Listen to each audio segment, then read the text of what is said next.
Alright, we're back with the cheap AliExpress clock that went to 39 o'clock and has a bunch of other timing issues. Originally when I assembled this, I put the battery in here backwards, and the theory might have been that we messed up the DS1302 real-time clock. So I have a strip of what should be DS1302 chips here. So we're going to heat gun it off and we're going to see if that fixes the problem. And of course we're going to undo the screws at the back of the case on this, and it's going to positively self-destruct, you watch. But it does mean that when you do this you have problems to reassemble all of that. Alright, I'm just going to leave it like that. We're going to heat gun the chip off this way. Now, ordinarily I would use a microscope for this, but at this point I don't much care. I can see this with my eyes. And I need to untangle all the cables on my desk because stuff's in the way. My UPS definitely does not like me running this heat gun off it. I'm going to try and get this hot enough to get it off the board. This could take a bit.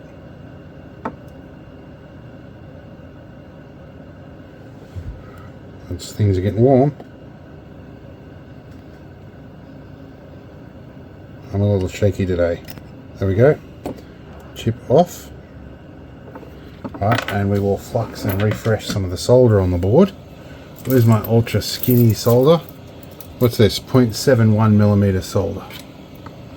Soldering iron's fairly hot. We're going to run across the top of these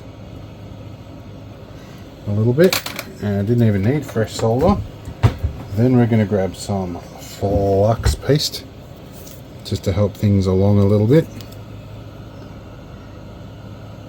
A little bit of this along here.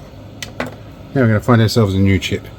Now I neglected to remember where pin 1 was, but I was about to mark it, and I'm pretty sure the pin 1 was on this corner. So we're just going to go with what I remember. And I might check my footage in a second. Okay, yes, I do believe I was correct that pin 1 was to the outer edge of the board. Let's get some hot air going. My airflow should be low enough that this won't blow the chip off the board. Plug it back in. Hopefully I can see at some point the solder start to pick it up. Definitely very shaky today. Seeing some smokiness on the board, and we should well be soft enough to make it stick. A bit more hot air please. I had it perfect and then I messed it up. This little component in the side is getting in the way. We are definitely making a hash of this right now. You're back in position, dude. Oh. Right there's where we want you.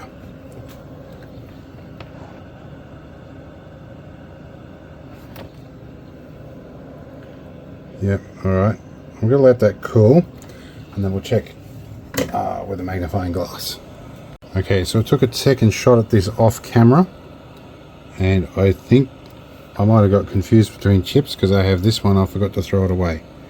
Although this could well be the one I removed, don't know.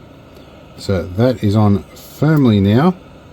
I'm going to take a look with the magnifying glass here and just make sure that looks like all the connections are bonded. As I had it on here with a hot gun, I was able to steer it around with the air a little bit and get it nicely center. So when it's cooled off, we're going to clean it off with a bit of circuit board cleaner. We'll see what happens to the clock. Okay, so stupidly this clock uses Mini B, which was the non-standard from many years ago, the non-standard standard, but I have some USB-C ports we'll plug into it. Let's see, can we plug you in here?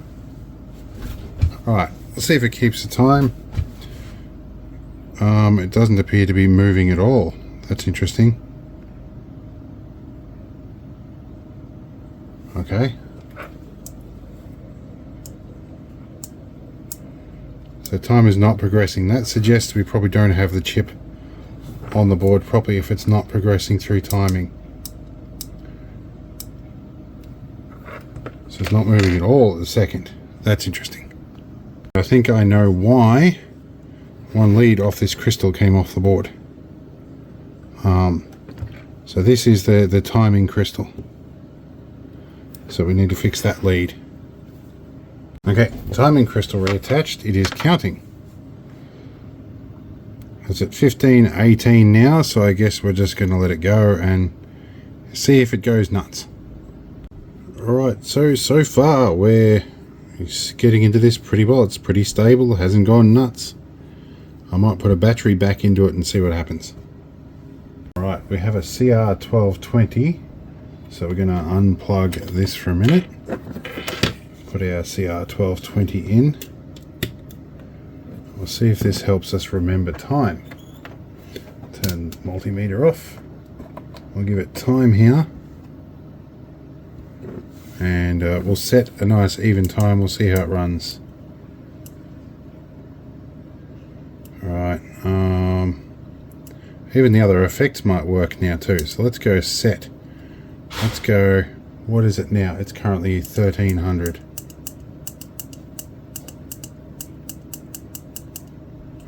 I've taken the beeper off this for another project and it's way easier to use without the beeper. Fuck, it was annoying.